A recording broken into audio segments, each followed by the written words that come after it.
Ребятушки, всем привет! У нас, конечно же, новости.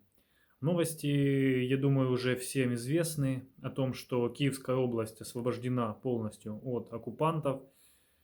Из-под Сум они тоже уходят на Черниговском направлении. Ну, на самом деле, и я бы даже не столько хотел обсудить, что происходит конкретно в Киевской и в Черниговской областях, как обсудить то, что происходит в Чернобыльской зоне отчуждения, а также ответить на вопрос, о котором ну, сейчас ведутся вот ожесточенные споры, такие типа рыли в рыжем лесу окопы или же не рыли. Так вот, у меня только что был разговор с другом, который работает на Чернобыльской станции, и он сказал не только, он ответил не только на вопрос, рыли ли они окопы, но и ответил на вопрос, где конкретно они их рыли.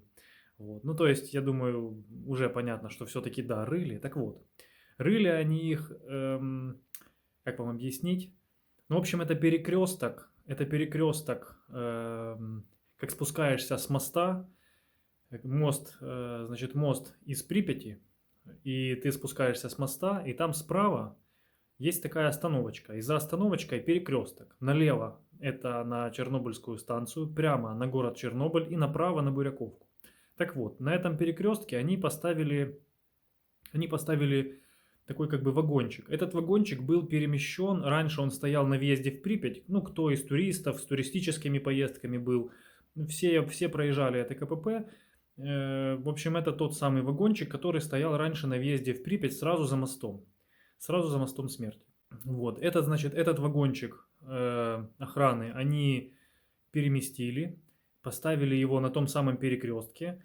Вот. А на этом перекрестке, чтобы вы понимали, вот этот вот поворот, который на Буряковку, фактически это в сторону то есть получается по правую сторону дороги, это уже Рыжелес. Именно там они всандалили этот свой вагончик.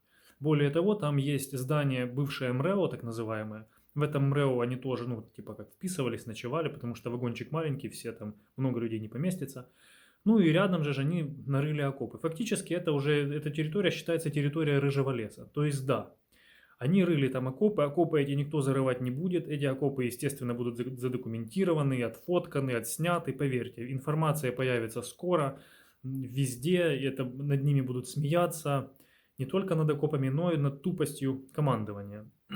Причем их командование сделало совершенно идиотское заявление, которое сейчас вот появится на экране. Я думаю, комментировать здесь бессмысленно, но для тех, у кого умственное развитие ниже среднего или вообще задержка развития, то я скажу, что Чернобыльская катастрофа произошла после Второй мировой войны. Она произошла в 1986 году, а Вторая мировая война закончилась в 1945. Вот, соответственно, я думаю, дальше продолжать не нужно. Кроме того, сейчас идет в окрестностях Чернобыля, в Припяти, в окрестностях Чернобыльской станции, вообще в зоне отчуждения идет работа по разминированию, потому что осталась куча мин, даже появилась информация, что один из работников подорвался. Вот, хотя данная информация еще требует проверки. Кроме того, да, еще вернемся к окопам. Значит, мне пообещали, что при первой возможности, в общем, фоточку мне сделают и скинут.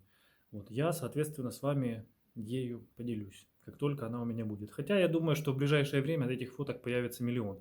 Кстати, вот Александр Купный говорил, что никаких окопов там нет. Ну, видимо, он ошибся. На самом деле он же, ну, он как бы в Славутиче вот, находится, поэтому...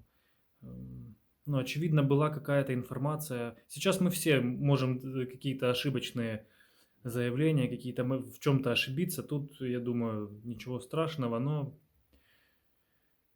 хорошо, что их больше там нет. Хорошо, что Киевская область свободна, хорошо, что Иванков свободен, хорошо, что зона отчуждения освобождена. И, конечно же, крайне плохо, крайне грустно. Я не могу подобрать слов, чтобы описать ту степень боли и грусти, которые я, ну, вот, испытываю, когда смотрю эти кадры разрушений и убийств, кадры всех этих зверств, которые происходили в пригородах Киева, да и не только там, на самом деле, во всех областях временно оккупированных, ну, армией России. Это просто не укладывается в голову. И что еще хотелось бы сказать, они не понимают, что время идет, оно движется вперед, оно не стоит на месте.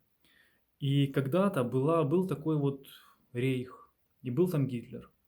И людям в том самом рейхе с промытыми мозгами, им казалось, что все правильно. Они не смотрели, не видели дальше своего носа. А потом просто рейх закончился, а история, она идет вперед. И появились учебники. И в этих учебниках эти самые люди и этот самый рейх, он не выглядел хорошим. Это были плохие парни, отвратительные. А хорошими были все остальные. И Россия в новейших учебниках истории, она не будет хорошей. И солдаты России тоже не будут хорошими. И Путин не будет хорошим. И те, кто поддерживал эту агрессию, тоже хорошими не будут. В историю человечества, во все последующие поколения, Россия, ее власти, ее вооруженные силы и эти зверства, которые они творили, войдут как пример нового фашизма 21 века. Вот так. Слава Украине!